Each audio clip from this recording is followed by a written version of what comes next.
Oftentimes when playing older video games, especially MMOs, many think that nostalgia is a major reason why, and it's understandable. They're old, we're old, we like old things from our childhood, but oftentimes, particularly in the case of the MMO, it's taken to the next level.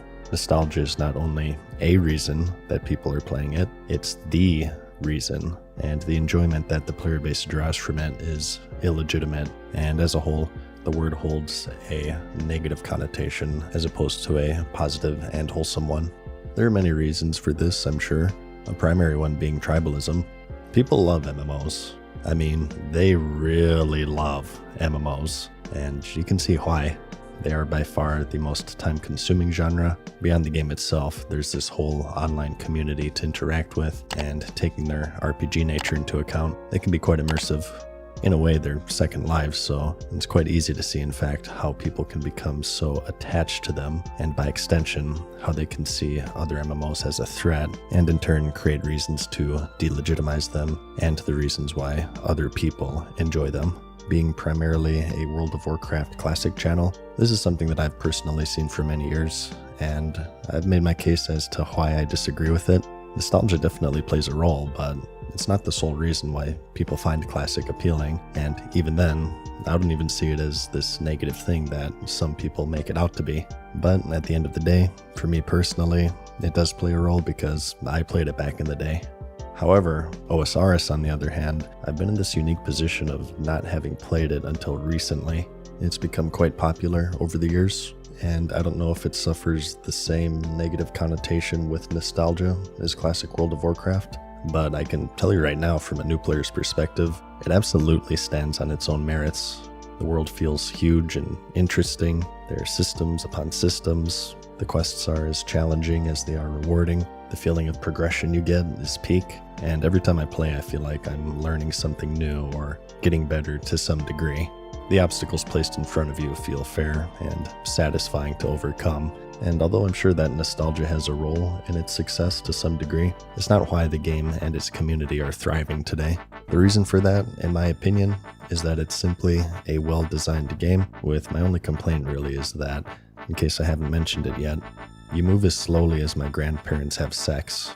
Old school RuneScape for many is considered to be one of the greatest MMOs of all time, and I've started a quest to see just why that is. Having primarily played World of Warcraft for the past 2 decades, I have the privilege to be able to play RuneScape from a completely blind perspective, and I'm challenging myself by attempting to complete every quest in the game in Iron Man mode without the use of guides.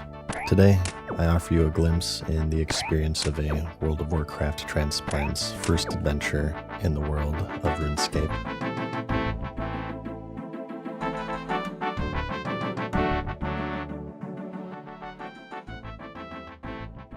Okay, so we slayed a vampire, solved a murder mystery, prevented a war, made a sandwich, and killed a civilian destroying dragon. What's next, I wonder?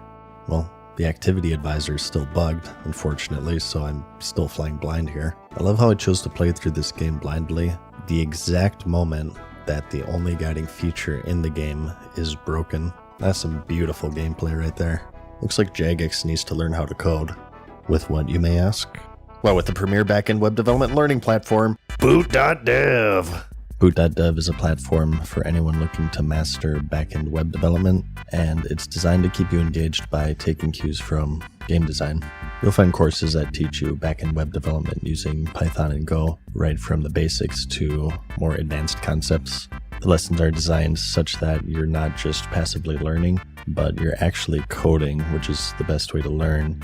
And the reason why I keep working with them is that their mission is to make coding as engaging as possible by making it very RPG-like, which I think will resonate really well with a lot of you. It has levels to complete and achievements to unlock, and because it's also self-paced, you can learn at your own speed. If you get into trouble, they have both an AI to help as well as an active Discord community to guide you through whatever concept you're struggling with. And they also offer a 30-day no questions asked refund policy, as well as a free demo for every course. So if it interests you, you can also try it risk-free. Click the link in the description and use my code to get 25% off your first payment, which is 25% off either your first month or your first year, depending on which plan you choose. Let's just take a stock of what we've started. We have X marks the spot, where we have the cipher I've yet to solve. We have Recipe for Disaster, which needs an Eye of Newt, a Rotten Tomato, a Dirty Blast, and a Green Man's Ale. Aside from the Dirty Blast, which I gave your mom last night, so far I've only found the Eye of Newt, so as it stands right now, I'm stuck on this one. We also have the Corsair Curse, where we have to help this guy find out why his crew has suddenly become lazy. And there's also this one in Barrack that I haven't started yet. And we also have the Priest in Peril, where we investigated the suspicious temple and were asked to kill the dog in the crypt, but I couldn't click on it. Little did I know this was a noob protection option that I've since disabled. I'm no noob. I killed a dragon, okay? So we could go back to that one. And lastly, from my time crafting in the desert town, I noticed that there was a quest there as well. So for this video, we'll just do a bit of cleanup. I decided to first check out the Priest in Peril, which is east of Varrock. At this point, I should also start working on grinding for rune gear. It's just so expensive. I think I need to find something better than studded chests. Looking at my skills, my mining is just high enough for gold, and in crafting I can make a variety of jewelry. I haven't made any yet, so I don't really know how it works. I noticed in the Crafters Guild there are these amulet and ring molds, so soon I want to try finding gold veins next to a bank, then make gold bars, and then try using those with the molds. And there are also some gem vendors in the game as well, which I'm assuming that I'll need. And I also saw in my magic that there are jewelry enchant spells, so that'll also be something to experiment with. At this point, I have a pretty decent handle on the crafting in this game, I think, and using things with other things. I like it. It's quite detailed, especially compared to today. I don't know, maybe I've just been playing the wrong games, but crafting is so dumbed down in the genre today, I feel. It's usually reduced to get gathering reagent, then turn into item.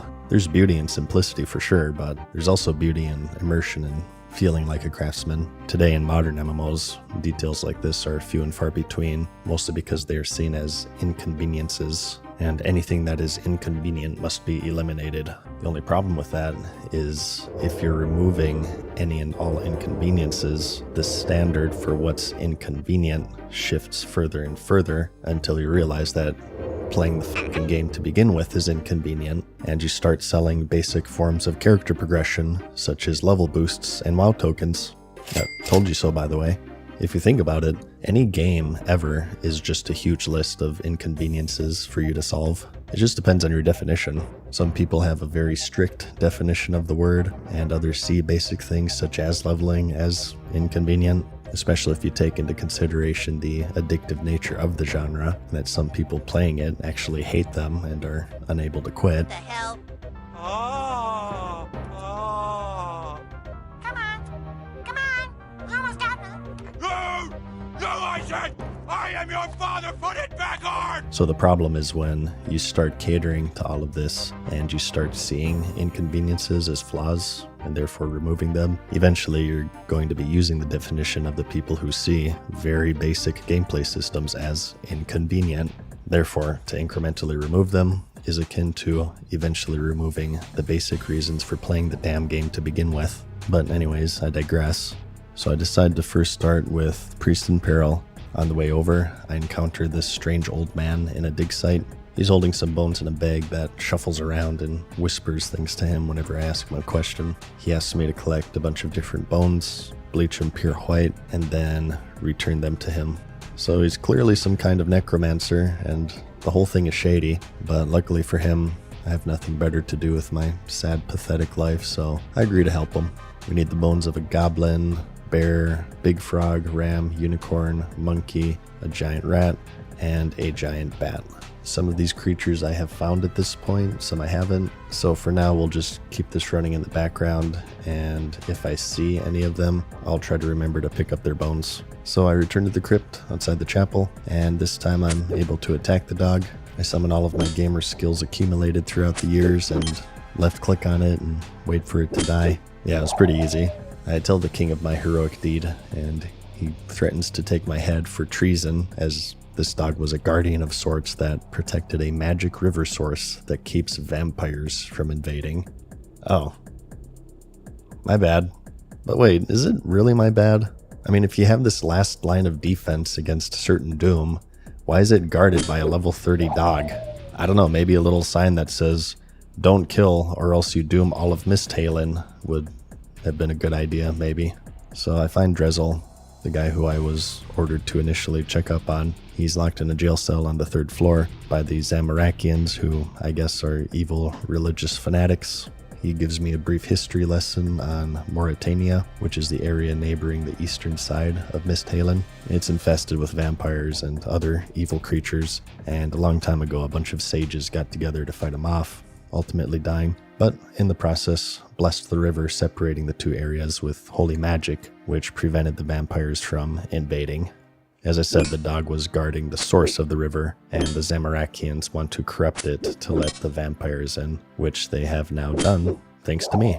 Drezel happens to be a descendant of one of the sages, however, so if we can free him, maybe we can fix it.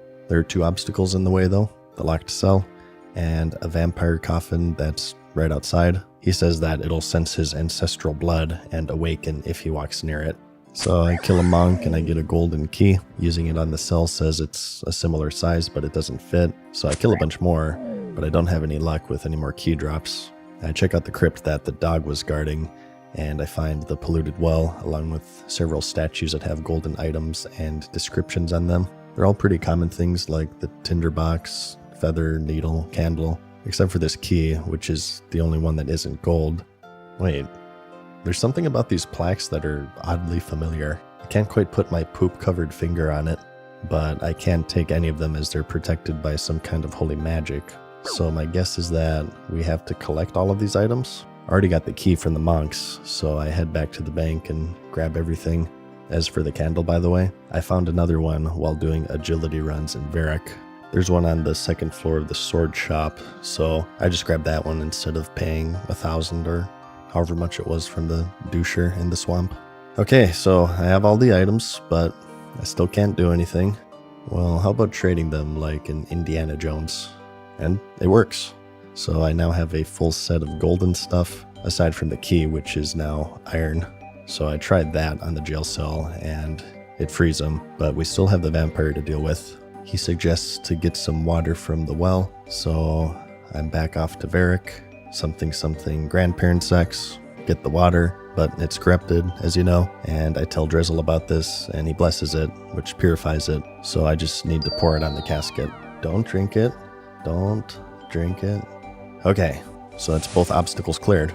I meet him back down in the crypt, and he's come up with an idea to cleanse the river. 50 mother effing rune essences. So it's all the way back to the wizard tower, to the mines. I had a couple left over in my bank.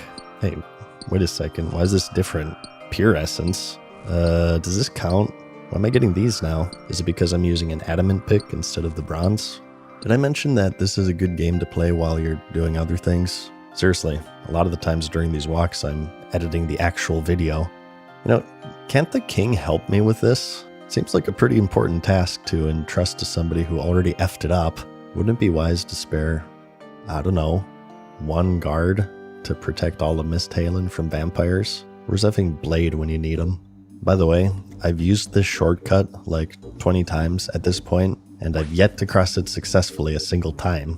What the F?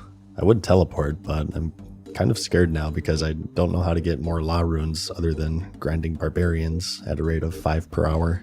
Actually, now that I mention it, that is an area where I feel like maybe I'm missing something. I got that first quest for the air talisman, so I know how to make air runes, but that's it. I'm like 100 hours in, probably, and I haven't found a single other talisman in the game. It's not a problem for most of them, since I can just buy them from magic shops, but they don't sell law runes, which are used by a lot of spells, so I don't really know what I'm missing. Okay, so pure essences are acceptable, so just 1 more trip, and that should do it.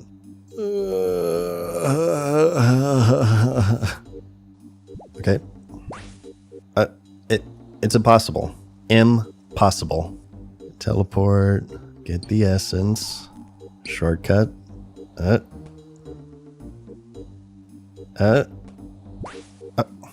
What's the point? Why? But that's all the essence, and as a reward I get a Wolfbane dagger, which prevents werewolves from turning into their furry form. I also gain access to the new area, Mauritania. He tells me again that it's infested with vampires and other dangerous creatures, and to keep an eye out for a group called the Myrique, a band of freedom fighters who are trying to rid the area of vampires once and for all. And he also has a follow-up quest to check up on his friend Philomen, and gives me food to deliver to him. Oh god. Quest food at this point kind of feels like I'm holding a baby. It's actually kind of nerve-wracking, especially since I don't know how to make this if I accidentally eat it. He also warns me of ghasts, which will eat my food, and he says to just run from them for now. So we have a new area to explore, which is kind of exciting, but I have some other things that I want to finish up here first, so we'll just return here at a later point. So I decide next to do that quest in the desert town. The prince has been kidnapped, and they're entrusting his return to me, the crazy homeless person who's been climbing on the rooftops. As for his location, remember when we first started the game and I was looking for the treasure for X marks the spot, and I thought it was being guarded by the Balties east of Draenor? As it turns out, that's where he's being held. It's actually a pretty cool form of character progression that we don't really think about a lot, figuring out what areas are for, assuming that this game shares this aspect of World of Warcraft. Most every area has some sort of purpose. Either it's a quest, or a town, or a farming spot. It's quite satisfying looking at the map now and kind of mentally marking off areas because you're done with the quest that's associated with them. It makes it less intimidating. Anyways, I'm directed to the Spy Master, Osmongold. He's suspiciously knowledgeable of the details of his captivity and says that I should bring soft clay to create a key mold and a bronze bar to forge it because apparently that's easier than lockpicking. On my way there, I pick up a giant rat bone, and there are also big frogs here whose legs I need, but I kill like 100 of them and give up after 20 minutes. I also get some clay and show it a naked picture of Rosie O'Donnell to turn it soft. I meet up with my informant just outside the jail, Lena, and she tells me the plan. I need to get a wig from Ned, the rope seller. Hey, I didn't forget how you abandoned me, you bastard. And then I need to dye it blonde, get makeup from a witch, and a pink dress from the clothes shop in Varric so the prince can dress like his captor and just walk out safely. Okay, so why are you here exactly? Yeah, don't overexert yourself. So I talked to the lady that he's gonna disguise as. Apparently she wears the only key in existence to the jail cell around her neck, so I, a complete stranger, asked to see it, which allows me to make a mold.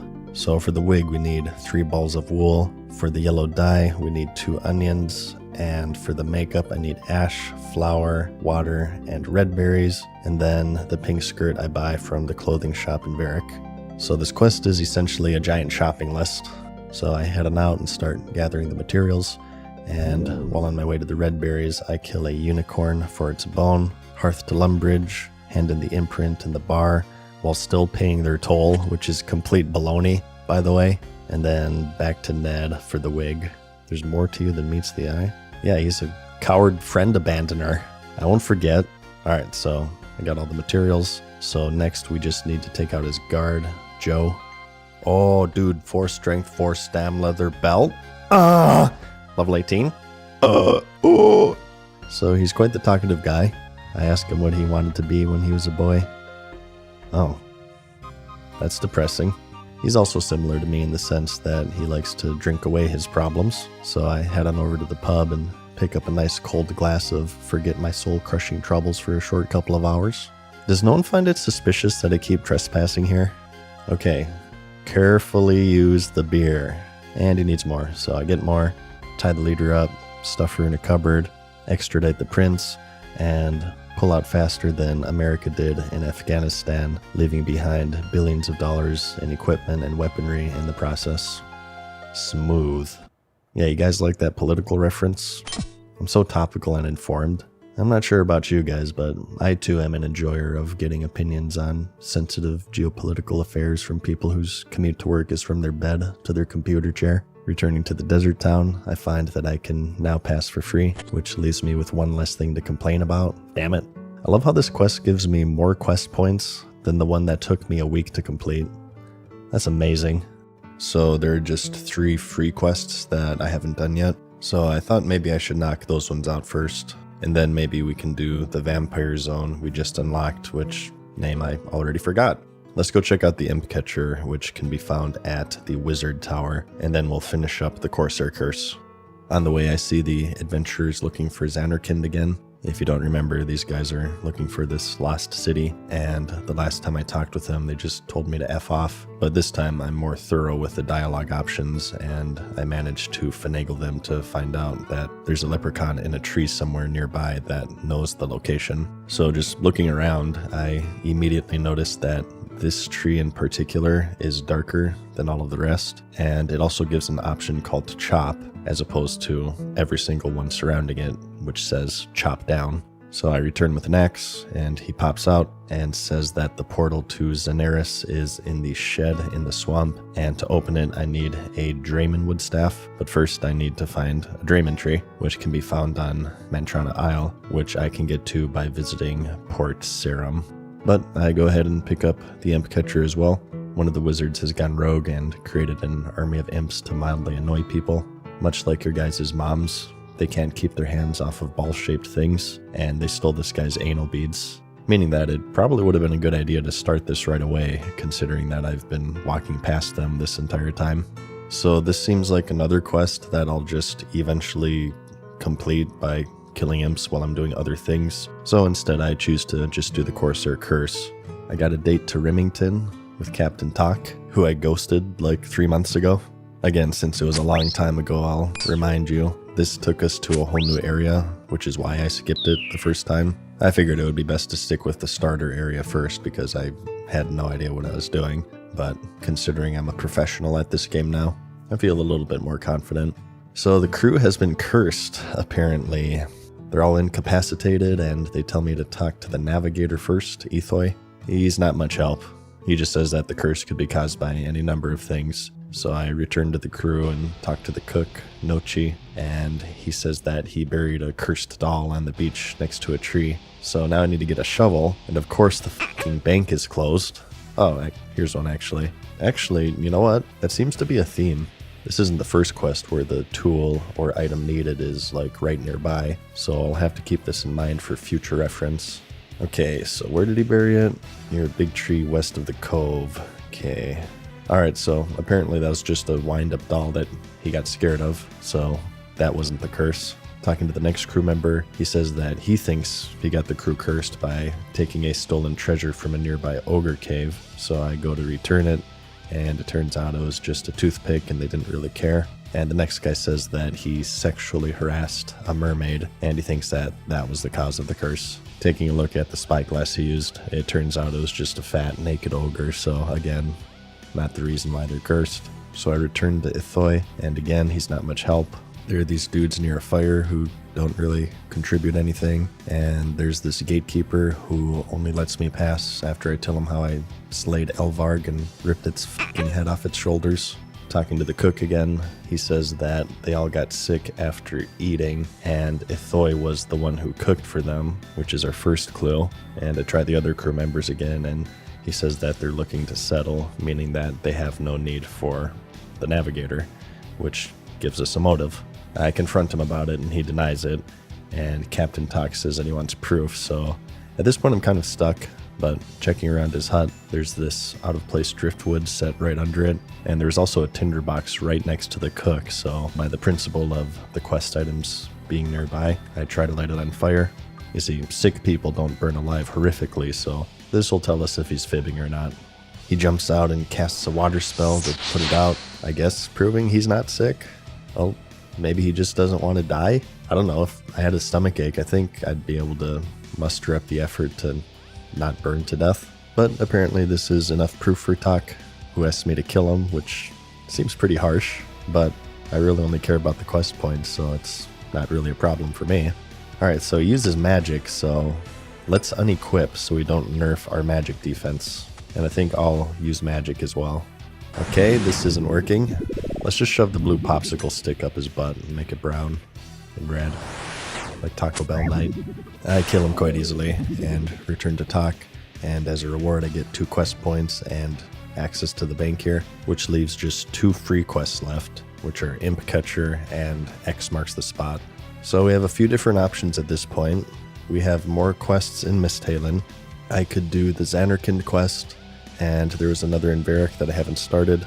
And we also have Vampire Land. Considering I just paid my taxes though, I think I know what I'm gonna do.